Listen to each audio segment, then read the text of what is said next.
요나서 1장 말씀에서는 이제 하나님이 주신 사명을 저버리고 도망하는 요나에 대한 얘기가 나옵니다. 자, 전체 이 요나서를 보면 하나님과 요나의 입장이 계속해서 대조되는 것을 보게 됩니다. 하나님은 요나에게 사명을 주십니다. 그러나 요나는 사명을 거부합니다. 도망하죠. 이유가 있어요. 하나님이 주신 사명을 하기 싫은 이유가 있습니다. 도망합니다. 이 장에서는 하나님은 기도하게 하시는 하나님이십니다. 하나님은 요나에게 기도하라. 근데 요나도 기도합니다. 그런데 자기의 삶에 돌아보는 성찰이 없이 회개가 없고 반성이 없이 그냥 자기가 원하는 것만 이루어지게 해달라고 기도하는 요나의 모습을 보게 됩니다. 그러나 하나님은 그런 요나에게 다시 사명을 주십니다. 다시 사명을 주십니다. 그래서 요나는 하긴 해요. 순종하긴 하는데 마음이 없이 합니다. 가슴이 없이 합니다. 진정성이 없이 사명을 수행합니다. 우리도 그럴 수가 있죠. 선교지에 살면 가슴 없이 사역하고 마음 없이 사역할 수 있을지도 모르겠어요. 그러나 요나는 그렇게 했다.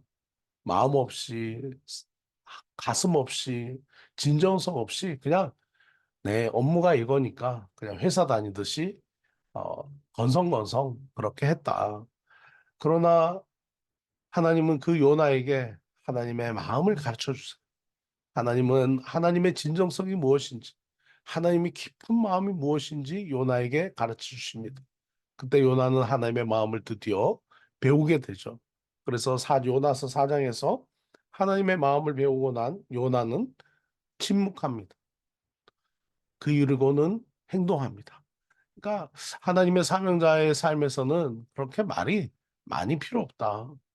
무엇이 필요할까요? 행동이다.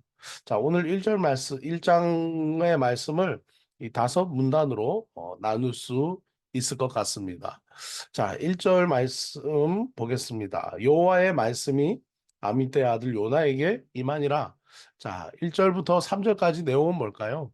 하나님의 명령을 거부하고 다시스로 도망하는 요나의 모습, 그리고 다시스로 가는 배를 탑니다.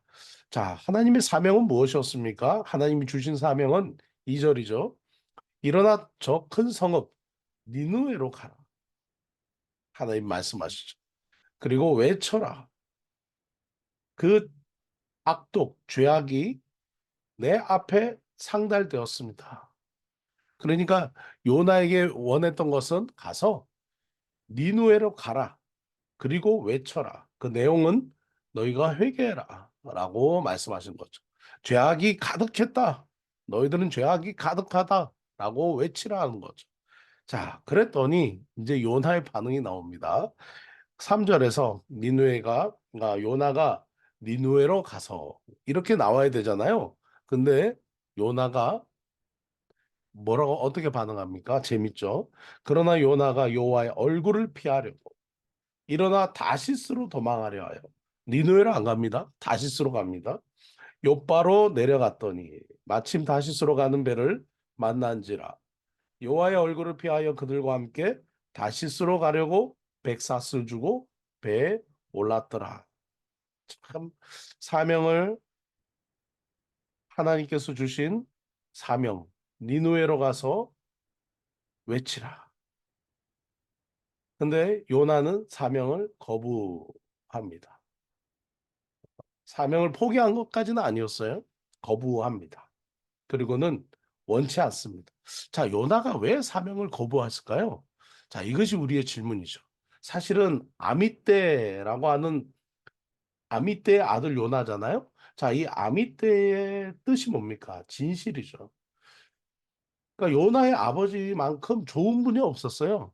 요나의 아버지만큼 진실한 사람이 없었습니다. 이름이 진실이에요. 그런데 그 진실이라는 이름을 가진 아미떼의 아들, 이 요나는 사명을 거부합니다. 이유가 있어요. 아버지가 진실이니까 아들도 진실했을 거예요. 아들도 착했을 겁니다. 그런데 결국 하나님의 주신 사명을 거부합니다. 그 거역한 이유가 두 가지가 나오는데 첫 번째는 역사적인 이유입니다. 무엇입니까? 북이스라엘의 원수가 바로 아수르인 거죠. 이 니누에는 어디입니까?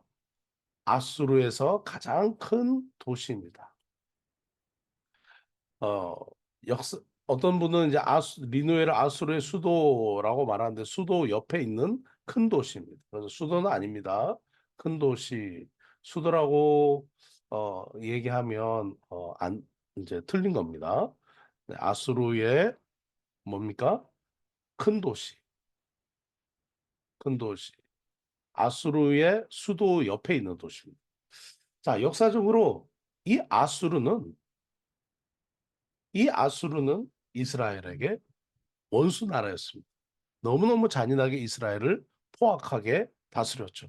자, 그 말씀을 제가 지난주에 여러분에게 말씀드렸습니다. 여기 내용에 쭉 한번 그림을 한번 보여드리면 보시죠. 네, 이스라엘의 이 아수르의 살마네살 3세가 이스라엘 백성들을 이렇게 발바닥 밑에 두고 포악하게 점령하죠. 여기 보면 말이 있죠. 그리고 또 여기 보면 말이 있고 또 어떤 모습이 나옵니까? 말이 이렇게 나오고 또 아수르 군인들이 막 활을 쏩니다. 화술 쏘. 그런데 이스라엘 백성들은 말바꾸고 밟히고 누워 있고 여기는 목이 잘려 있고 그냥 죽어 있고 이런 모습으로 표현되었던 그 당시에 아수르의 그 승전비석에 기록되어 있던 그 그림입니다. 자, 이것이 바로 이스라엘과 아수르의 관계였다. 결국은 요나가 원치 않았던 각이 순종할 수 없었던 자기가 사명을 거부했던 이유는 나는 역사적으로 받아들일 수가 없다. 우리 민족의 원수 아수르에 가서 선교할 수 없습니다. 그렇게 얘기한 거죠. 오늘날 우리는 어떨까요? 우리 한국 사람들에게 한국 사람들이 거부하는 만한 나라, 싫어할 만한 나라 어떨까요? 뭐 우리도 외세 침입 많이 받았잖아요. 뭐 중국, 러시아, 일본 뭐 주변국들로부터서 네, 몽골도 그렇고 하나님께서 우리에게 뭐라고 말씀하실까요? 자, 그 다음에 두 번째 이유가 뭐 있습니다. 두 번째 이유는 잘못된 인식이에요. 뭘 잘못된 인식이 있었냐? 잘못 인식하고 있습니다. 뭐냐? 선민 사상에 대해서 잘못 인식하고 있었기 때문입니다. 자, 회개하고 하나님의 백성이 될 사람들은 이스라엘 뿐이지 이방인은 하나님의 백성으로 될 수 없다라고 하는 선민 사상을 갖고 있었던 것이죠. 그러니까 하나님은 이스라엘 외에 이방인을 사랑하실 리가 없다. 하나님의 백성은 이스라엘 뿐이지 이방인은 아니다라고 하는 잘못된 선민 사상을 가지고 있었던 것이 바로 이 당시에 이스라엘 사람들의 선입관이었습니다. 자, 지도를 보시면 여기에 니누에 다시스 요빠가 나옵니다. 자, 보시면 자, 예루살렘에 있던 이 북이스라엘의 선지자 요나에게 하나님의 말씀이 들리고 요나는 바로 니누에로 갔어야 됐죠. 근데 니누에로 안 가고 항구 도시 요빠로 갑니다. 그리고 4,000km나 되는 곳으로 다시스로 가려고 합니다. 스페인으로 도망하려고 하죠. 네, 이것이 바로 요나가 원했던 계획입니다. 요나의 계획은 뭡니까? 하나님의 말씀을 거부하고 서쪽으로 가는 거죠. 근데 하나님은 뭐라고 말씀하셨습니까? 동쪽으로 가라고 말씀하셨죠. 여러분, 우리도 이럴 때가 있죠. 우리도 하나님의 부르심 따라 살기를 원하지만 때로는 거부하고 싶을 때가 있어요. 네. 거기에 어떤 타당한 이유가 있습니다. 들어보면 합당합니다. 아니, 아수르는 북이스라엘의 원수입니다. 왜 거기를 갑니까? 하나님은 이스라엘의 하나님이지 이방인의 하나님이 아니잖아요. 하나님이 이방인을 구하려고 구원하신다? 있을 수가 없는 거죠. 하나님은 이스라엘의 하나님만 되셔야 되는 거죠. 이방인의 하나님 되셔는 안 되는 겁니다. 하나님은 이스라엘만 사랑해야 되지 이방 민족을 사랑할 리가 없다라고 생각하는 잘못된 선민 사상 때문에 이스라엘은 오해하고 있었습니다. 그러나 하나님은 이 요나서에서 분명히 말씀해 주세요. 하나님은 이스라엘만의 하나님이 아니었던 것을 분명히 말씀해 주십니다. 자, 여기 지도 제가 인용했던 지도에 보면 요나 당시 아수르의 제국 수도 이렇게 니누에 적혀 있었는데요. 네, 요 다음 지도에서 좀 수정하겠습니다. 자, 여기 보면 아수르가 있죠. 그리고 니누에가 있습니다. 그리고 니누에 옆에 갈라라고 하는 도시가 있죠. 자, 여기가 수도입니다. 이 당시의 수도는 갈라입니다. 갈라. 그래서 더욱더 우리 성경 연구를 하면 니누에가 수도가 아니라 갈라가 바로 아수르의 수도였구나 하는 것을 우리는 다시 한번 보게 됩니다. 그래서 니누에를 우리가 갈라 옆에 붙어 있던 큰 도시 정도로 이해하면 될 것 같습니다. 하나님께서는 이 니누의 땅에 요나를 보내시기를 원하셨어요. 수도는 아니지만 큰 도시 니누의 땅을 12만 명이나 되는 사람이 인구로 있는 이 도시로 하나님은 니누에를 요나를 보내시고 싶었습니다. 자, 어떻게 됐을까요? 자, 4절에 보시면 여호와께서 큰 바람을 바다 위에 내리심에 바다 가운데 큰 폭풍이 일어납니다. 배가 거의 깨지게 된지라 사공이 두려워하여 각각 자기의 신을 부르고 아주 종교심이 깊었던 종교심이 있었던 사공들이었죠. 네. 또 배를 가볍게 하려고 그 가운데 물건들을 바다에 던지니라. 그러나 요나는 배밑창에 내려가 누워 깊이 잠이 든지라. 선장이 그에게 가서 자는 자여 어찌미냐. 어떻게 보면 이 말씀에서 자는 자여라고 부르는 것은 요나의 영적 상태를 의미하는 거죠. 하나님이 무엇을 원하시는지 알지 못하고 영적으로 잠자고 있는 요나의 상태를 의미하는 것입니다.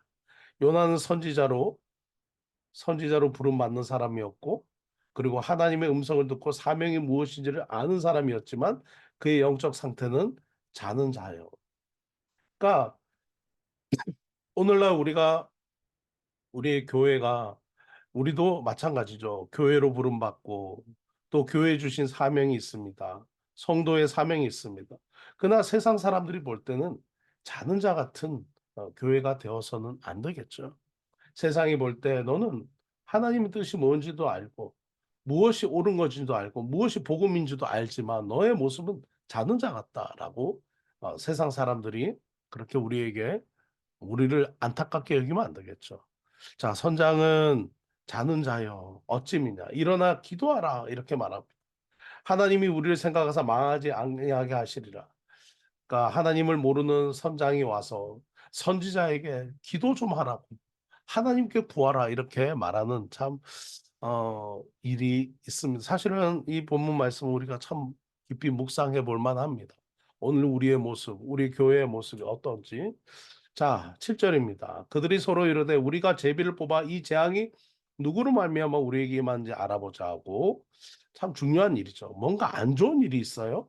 그때 왜 임하게 됐는지 그 이유를 한번 고민해 보자라고 하는 거죠. 제비를 뽑으니 제비가 요나에게 뽑힌지라 당연하죠. 8절에 무리가 그에게 이르되 이 재앙이 누구 때문에 우리에게 임하였는가 말하라. 네 생업이 무엇이며 네 하는 일이 뭐냐? 너 어디서 왔으며 네 나라가 어디며 네 어느 민족에 속했느냐? 바로 넌 누구냐라고 물었던 거죠. 그랬더니 그가 이렇게 대답하되 나는 히브리 사람이요 바다와 육지를 지으신 하늘의 하나님 아니 맞는 말이죠. 여호와를 경외하는 자로다. 진짜 여호와를 경외하는 자 맞습니까? 하나님이 말씀하셨는데 지금 도망했잖아요. 사명을 거부했잖아요. 네. 그러니까 무늬만 선지자였죠. 무늬만 하나님 경외하는 자죠. 실제는 아닌 거죠. 자기가 여호와의 얼굴을 피함인 줄을 그들에게 말하였으므로 무리가 알고 심히 두려워하여 이렇게 말합니다. 네가 어찌하여 그렇게 행하였느냐. 저는 이 말씀이 참 크게 다가왔어요. 세상 사람들이 우리에게 어쩌자고. 그러니까 세 번 얘기해 보면 어쩌자고 당신은 그런 일을 하였소. 이렇게 꾸짖는 거죠. 당연히 하나님 말씀하시면 순종해야 돼. 당연히 하나님 말씀하시면 그 길을 가야 되는데 어찌하여 그렇게 행하였습니까? 라고 얘기하는 거죠. 요나가 딱 제비 뽑혀서 딱 걸려서 바른 말을 하죠.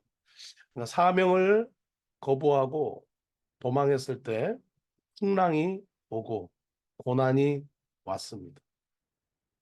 자기 혼자 고난 당하는 게 아니라 자기 주변이 어려운 일을 당하게 되고 환란을 겪게 되었습니다. 이 원인이 어디서 왔을까? 한 사람이죠. 사명을 거부하고 도망한 요나에게 요나 때문이었다. 어쩌자고 당신은 어찌하여 그렇게 행하였느냐? 빨간 줄로 한번 밑줄 그어 보십시오. 오히려 세상 사람들은 두려워합니다. 하나님을 두려워합니다. 근데 정말 하나님을 두려워해야 될 선지자 요나는 하나님 두려워하지 않았어요. 그냥 피한 거죠. 여러분, 우리도 이런 죄에 빠지지 않아야 합니다. 자, 결국은 어떤 일이 일어납니까? 바다가 점점 흉흉해진지라 무리가 그에게 이르되 우리가 너를 어떻게 하여 바다가 우리를 위하여 잔잔하겠느냐? 그가 대답하되 나를 들어 바다에 던지라. 바다가 너희를 위하여 잔잔하리라. 너희가 이 큰 폭풍을 만난 것이 나 때문인 줄을 아노라. 그러니까 순종하지 않는 사람 때문에 주변 사람들이 무고하게 애를 당합니다. 교회 역할을 바르게 해야 세상에 평안이 옵니다. 그러나 그 사람들이 힘써 노를 저어 배를 육지로 돌리려고 하다가 그래도 이 사람은 참 인간적이었어요. 생명을 존중한 거죠. 한 사람의 생명을 귀하게 여길 줄 알았던 사람이죠. 그냥 바다에 던지면 되잖아요. 그래도 어떻게? 그래도 한번 살려봐야 되지 않겠냐 하는 거죠. 요즘은 이런 마음들이 많이 사라진 것 같아요. 요즘은 뭐 그냥 한 명이 뭐 어쩌다 죽어도 그냥 그래 뭐 늘상 있는 일, 뭐 10명이 죽어도 심지어 이태원에서 뭐 한 100몇 명이 죽어도 뭐 세월호에 사람들이 죽어도 뭐 그 어딥니까? 이스라엘의 하마스에서 막 그냥 수많은 사람들이 죽어도 우크라이나 러시아의 전쟁이 지금도 진행되고 있어도 그냥 우리의 마음이 그냥 어때요? 그냥 거만하잖아요. 다시 한번 더 하나님의 우리 마음을 되살려 주시기를 원합니다. 이 바다 사람들은 한 사람을 소중히 여겼던 사람들이에요. 오히려 요나하고는 대조되는 모습이죠. 요나는 12만 명을 살리라고 하나님 보내셨는데 요나가 뭐 12만 명까지는 숫자는 몰랐어도 거기 많은 사람들이 살고 있다는 건 알았을 거 아니에요. 그러나 요나는 그 사명을 거부합니다. 그러나 이 뱃사람들은 오히려 이 한 사람을 살려보려고 애를 씁니다. 정말 부끄러운 거죠. 교회가 하나님의 사람들이 세상 사람보다 못한 모습이 여기에 나오는 거죠. 자, 무리가 여호와께 기도합니다.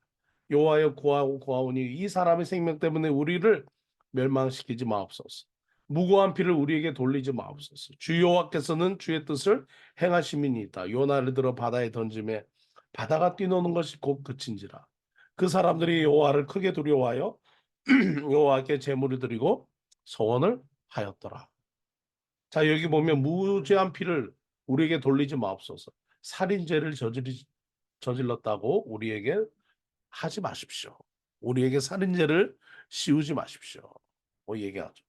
자, 요나의 기도 17절. 여호와께서 이미 큰 물고기를 예비하사 요나를 삼키게 하셨으므로 요나가 밤낮 3일을 물고기 뱃속에 있느니라. 자, 이 물고기는 어떤 물고기일까요? 네. 이 지중해에는요, 고래가 없습니다. 고래가 이 지중해에는 살지 않습니다. 그러면 그리고 고래는 목구멍이 좁아서 사람을 삼킬 수 없다고 합니다. 그러니까 요나를 삼킨 이 물고기에 대한 시원한 대답을 낸 사람이 아직까지 없다. 한번 연구해 보시기 바랍니다. 그런데 예수님께서도 이 요나가 사흘 동안 물고기 뱃속에 있었던 사건을 분명하게 말씀을 하시면서 서기관과 바리새인들이 요나의 표적밖에는 보여줄 게 없다라고 서기관과 바리새인들에게 예수님께서 말씀하시는 내용이 나옵니다. 지난 성탄에 우리가 살펴봤던 성경 본문 말씀이기도 합니다. 어쨌든 이 예수님께서 이 요나의 3일 밤낮 물고기 뱃속에 있었던 사건을 이 마태복음 12장에서 예수님께서 언급을 하시면서 41절에 보면 요나보다 더 큰 이가 여기 있다.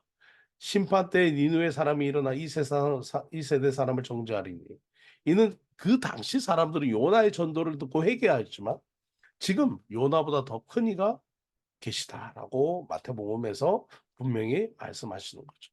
자, 요 내용들은 다음에 요또 본문을 시간을 가지고 또 한번 설명하도록 하겠습니다. 자, 오늘 저와 여러분의 삶에서 우리가 묵상해야 될 포인트는 뭘까요? 하나님의 사람들이 사명을 거부하고 복음대로 살지 않으면 애꿎은 세상 사람들이 고난과 환난을 당한다. 그리고 하나님 세상 사람보다 더 부끄러운 모습을 가진 우리 성도의 모습을 볼 수가 있다. 세상 사람들은 한 영혼을 불쌍히 여기고 그래도 한 사람을 살려보려고 애를 쓰는데 오히려 교회 다니는 사람들이 우리 크리스천들이 사명을 저버렸을 때 12만 명을 외면하고 다시스로 도망하는 그 요나의 그 마음의 잔인함이 있는 것을 우리는 보게 됩니다. 다시 한 번 더 요나가 돌아가야 될 길은 어딜까요? 아버지가 원했던 그 아미떼의 아들 요나, 아버지의 이름처럼 진실한 삶을 살아야 되겠죠. 진실한 선지자, 진실한 크리스찬, 진실한 사명자의 자리, 아버지가 원한 그 자리로 돌아가는 요나, 우리도 우리의 아버지신 하나님이 원하시는 자리로 돌아가는 우리 모두가 되기를, 다시스가 아니라 우리의 사명의 자리 니누에로 가는 우리 모두가 되기를 주님의 이름으로 축원합니다. 기도하겠습니다. 하나님 아버지, 그렇습니다. 우리 모든 성도님들 올 한 해 사명의 자리에 있기에 주옵소서. 피하고 싶고 사명을 거부하고 싶고 떠나고 싶고 사명을 외면하고 싶지만 하나님이 원하시는 자리, 그리고 요나처럼 아버지 아미떼 진실이라는 이름의 아미떼 아비의 아버지의 자리로 돌아가는 그런 우리의 삶이 되도록 하나님 인도해 주옵소서. 오늘 새해 아버지의 뜻대로 사는 우리 삶이 되게 해 주옵소서. 예수님의 이름으로 기도드립니다. 아멘.